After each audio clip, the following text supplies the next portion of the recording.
이 급격한 성장이 지속될 거라고 보고 있고 당분간 더 갈 거라고 생각하니까 제가 지금 반도체 주식 안 팔고 버티고 있는 거겠죠. 또한 반도체뿐만이 아니라 모든 사이클 산업 공통인데요. 우리가 이 사이클 산업의 비교적 저점, 이제 슬슬 사 모을 때를 추정할 때는 PBR이라는 밸류에이션이 꼬돌이 반도체 특강 심화편 고정 댓글 꼭 함께 확인해 주세요.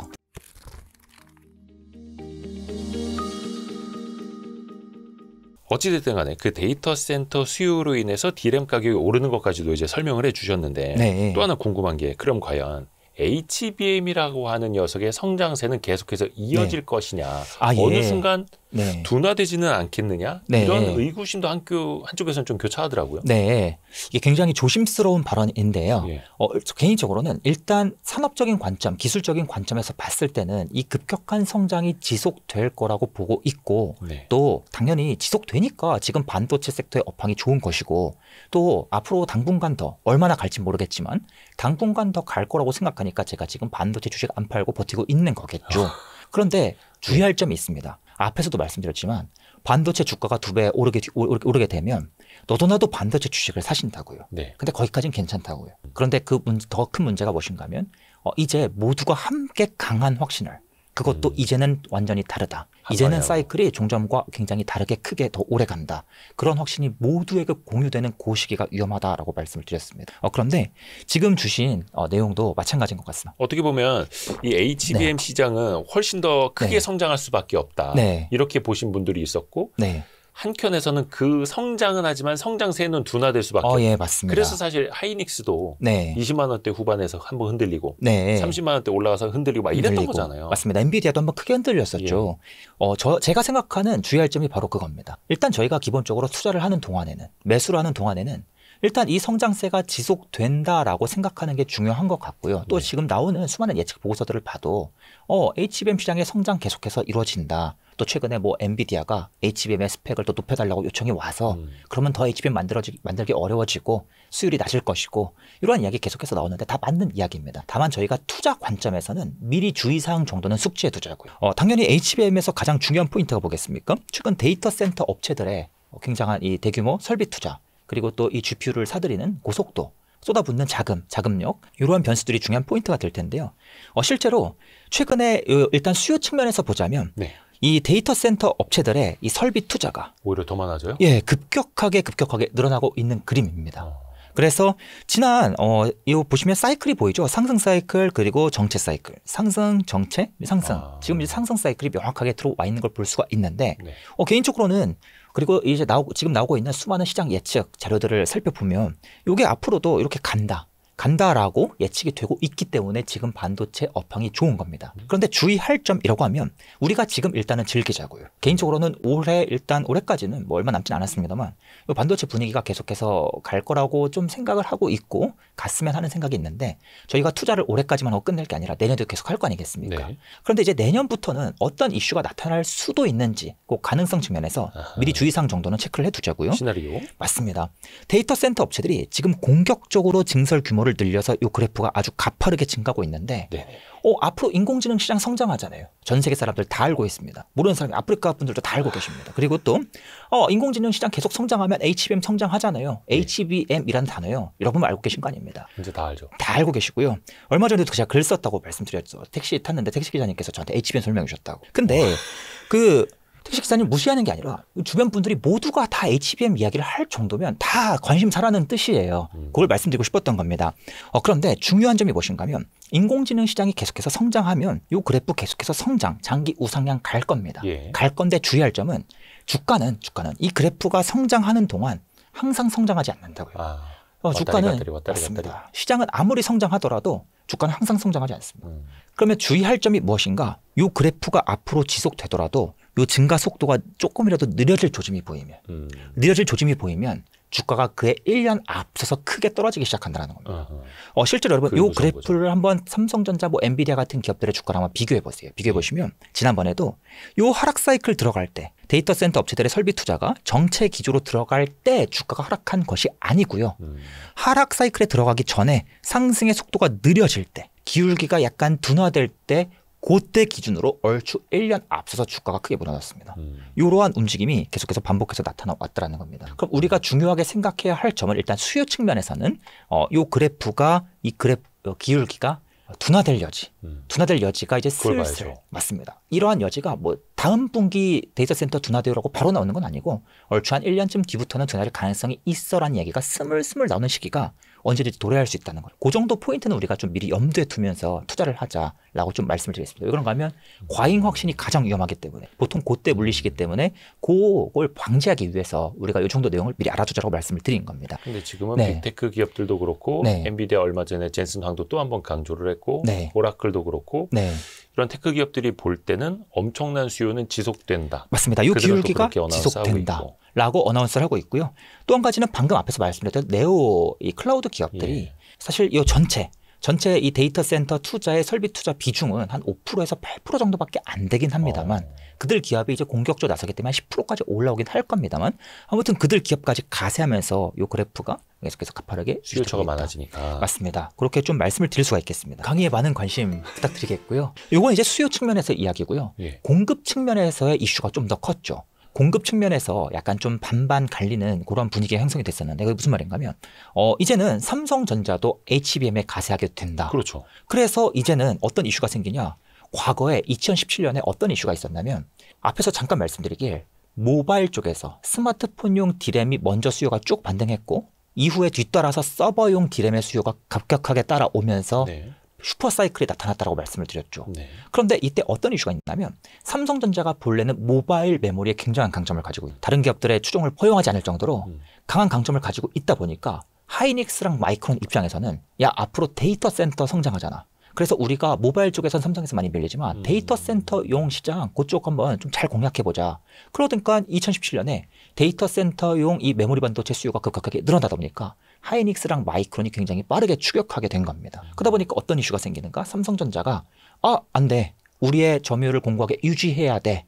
그래서 굉장한 대규모 증설에 어마무시한 대규모 증설에 들어서게 됐고 또 싸게 공급하고 맞습니다. 그리고 나서 이제 요 슈퍼사이클이 요 공급의 이슈가 점점점 드러나기 시작할 때부터 슬슬 마무리되고 꺼지게 됐던 겁니다. 그때 이제 하락이 굉장히 크게 나타났었죠. 그런데 이제 최근의 증설 규모를 살펴보면 그 당시와 비슷한 특징도 나타나고요. 또 다른 점도 나타납니다. 일단 비슷한 특징을 먼저 말씀드리자면 이번에는 반대로 하이닉스가 굉장히 잘하고 있는 상황에서 삼성이랑 마이크론이 빠르게 추격해 오죠. 그러니까 하이닉스 입장에서도 우리의 점유율 유지하자. 먼저 앞서가자. 공격적인 캐파 증설을 내세우고 있고요.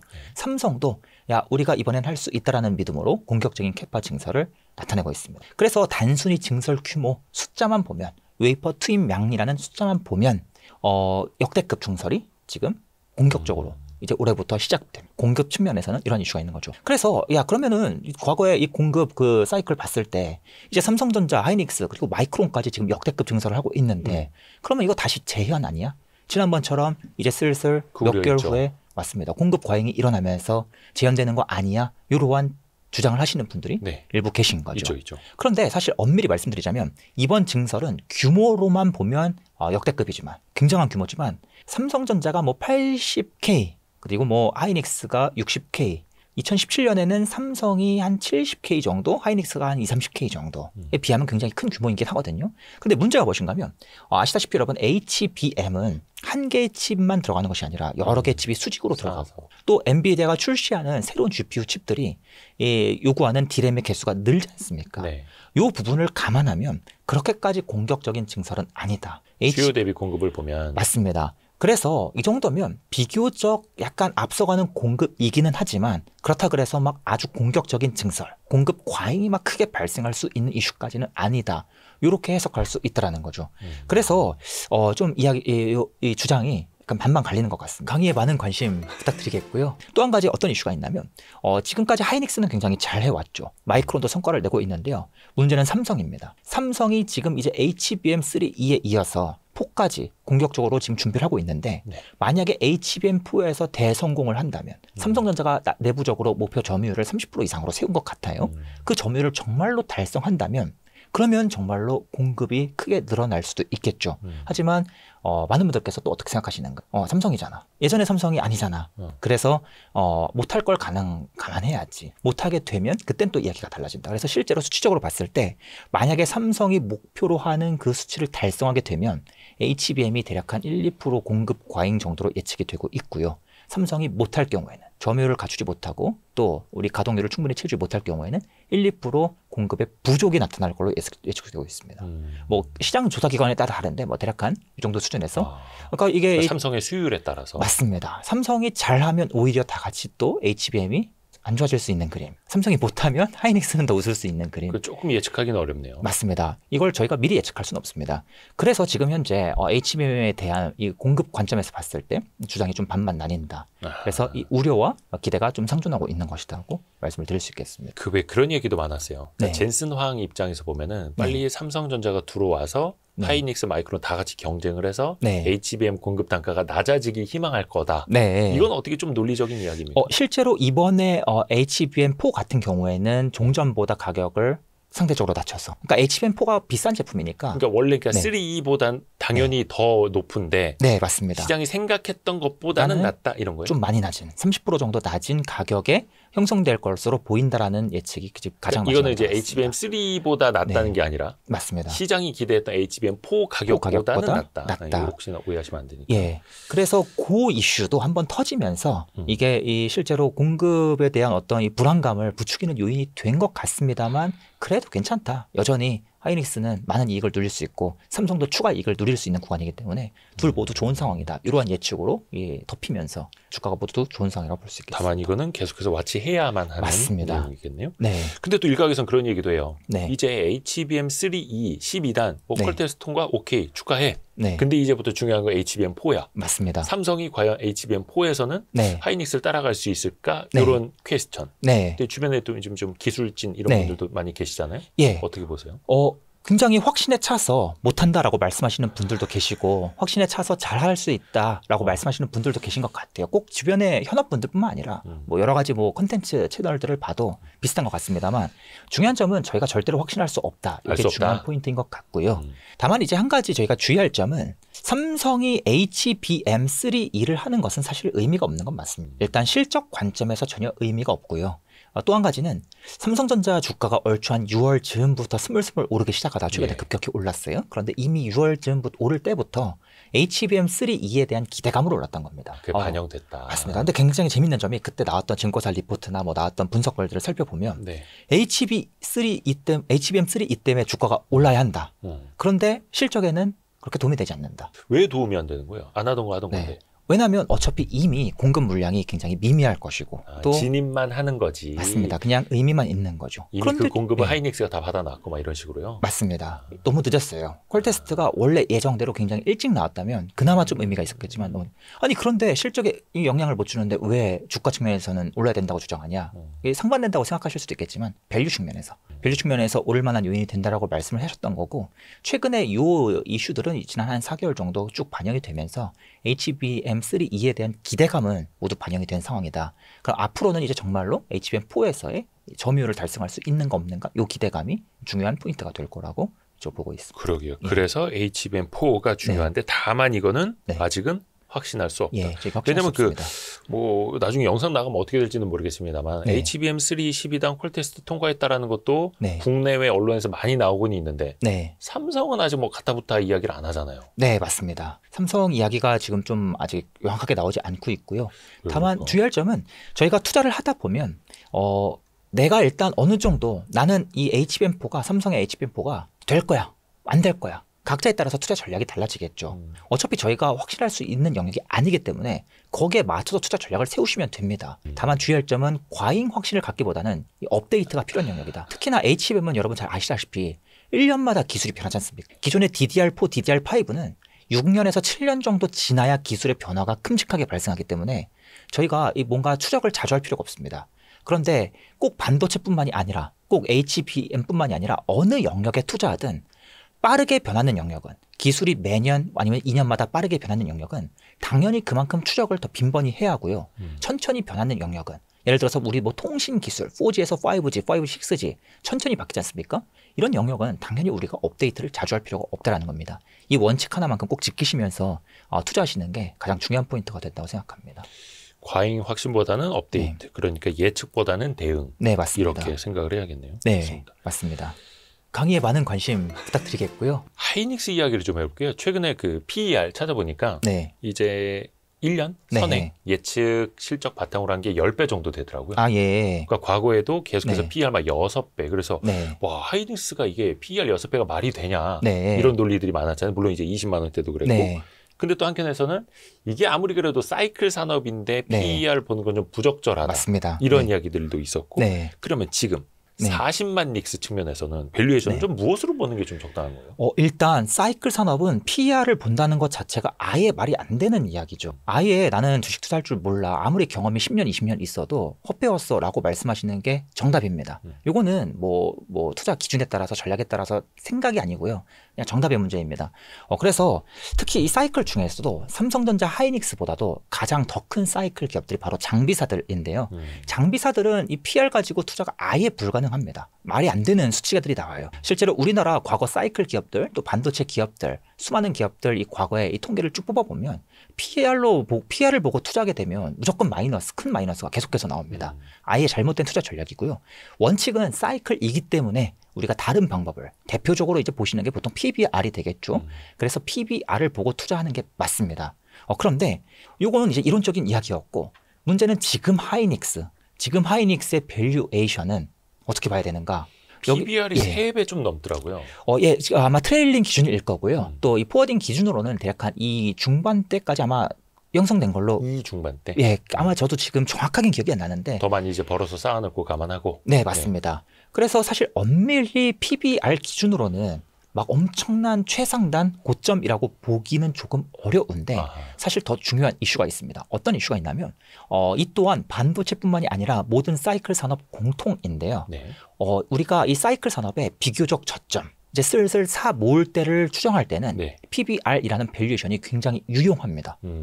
그리고 많은 분들께서 이 기준을 쓰시기 때문에 더 유용합니다. 그런데 문제가 무엇인가 하면 사이클의 중반이 점점 지나가게 되면 그때부터는 사실 죄송하지만 밸류에이션이 무의미합니다. 왜 그런가 하면 얼마나 더 튀어오를지. 과거에 삼성전자의 PBR이 1, 2, 1, 2를 반복했어요. 그럼 이번에도 2까지 갈 거라는 보장이 없다는 겁니다. 1.8에서 끝날 수도 있고요. 2.2까지 올라갈 수도 있고요. 그리고 이제 앞에서 말씀드리길 뭔가 새로운 이론이 막 나오면서 이러한 이론이 막 과잉 확신까지 이어지는 단계가 굉장히 주의할 단계다라고 말씀을 드렸는데 최근에 또 이제 점점점 여러 곳에서 들리기 시작하는 이야기 중 한 가지가 이제는 HBM 산업이 파운드리화 되기 때문에 맞춤 생산형 산업으로 변질되기 때문에 이제는 TSMC에 준하는 밸류에이션을 주어야 한다.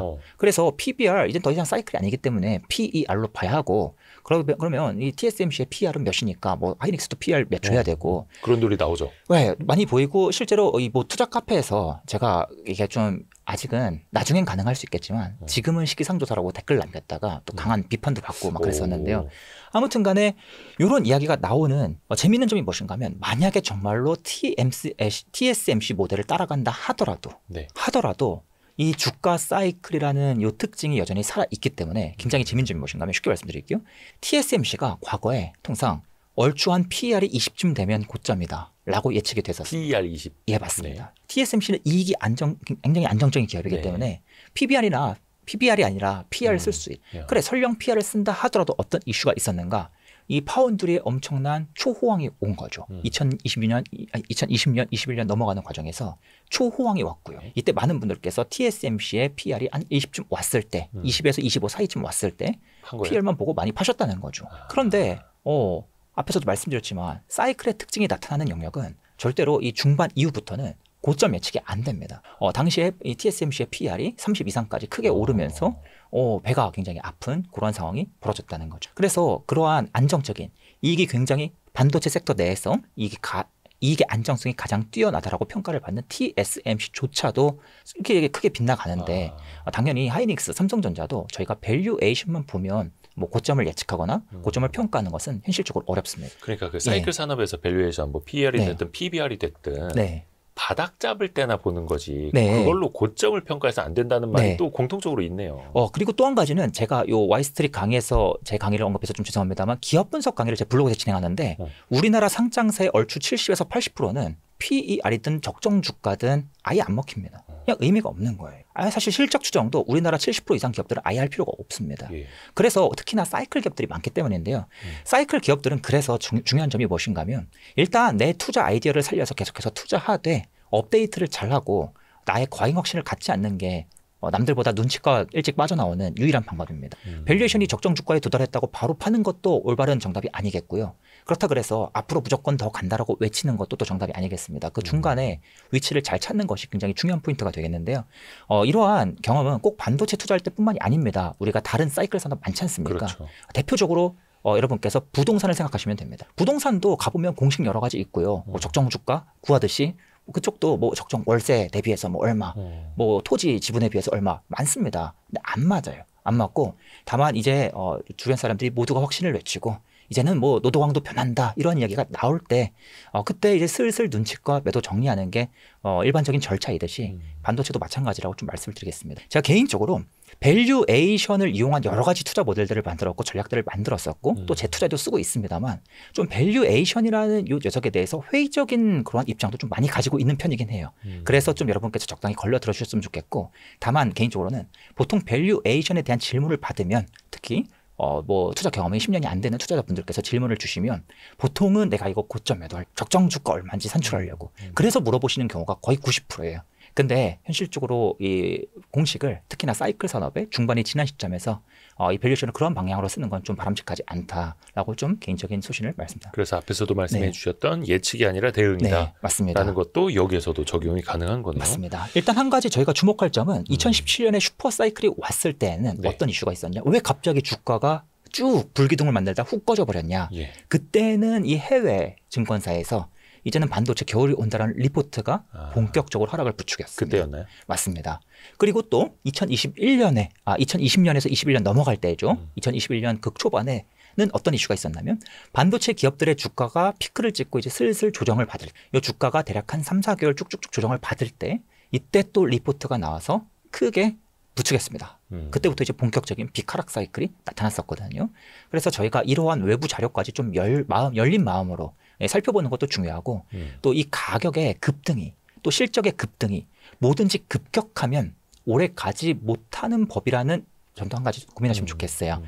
물론 개인적으로 인공지능 산업이 워낙 강력하기 때문에 지금 꺼질 거예요. 이 급등이 지금 사라질 거예요. 그런 뜻으로 말씀드리는 건 아닙니다. 다만 주의할 점은 급격할수록 보통은 짧습니다. 우리 뭐 예를 들어서 쉽게 말씀드리면 뭐 주변에 맛집 유행 갑자기 막 대만 카스테라가 유행하고 탕후루가 유행할 때도 굉장히 유행이 급격하게 퍼질수록 급격하게 사고라들죠. 그리고 연애는 좀 조심스럽긴 한데요. 급격하게 사랑이 타오르면 아무래도 조심해라 얘기도 많이 나오지 않습니까? 경험담입니까? 그런 경험 한번 해봤으면 좋겠습니다만 근데 마찬가지로 최근에 삼성전자랑 SK하이닉스의 주가 차트만 보더라도 꼭 주가 차트 또 주가 차트 이상으로 이 반도체 인공지능 관련된 기업들의 실적 차트만 보더라도 과거와는 비교가 되지 않을 만큼 굉장히 급격한 모습이 나타나기는 해요. 그런데 급격하니까 무조건 일찍 거야 라는 게 아니고요. 저희가 평소에 좀 급격하면 조심해야지라는 생각을 어느 정도 가지고 있어야 내가 자꾸 업데이트 하려고 하고 주변에 좀 여러 가지 의견들 들으려고 하고 또 내가 지금까지는 산업 리포트 같은 자료 거기 안에 애널리스트 분들께서 여러 가지 내용들 막 최신 사항들 정리해 주시는데 지금까지는 보려는 노력 한 번도 안 했는데 이제는 한 번 더 보려고 하고 그런 노력이 생긴다라는 겁니다. 그래서 이러한 마인드를 좀 갖추는 게 중요하다라는 측면에서 급격한 걸 좀 조심할 필요가 있다라고 좀 이론적인 얘기가지만 진짜 중요한 얘기인데 좋습니다. 좀 갖추시면 좋겠습니다.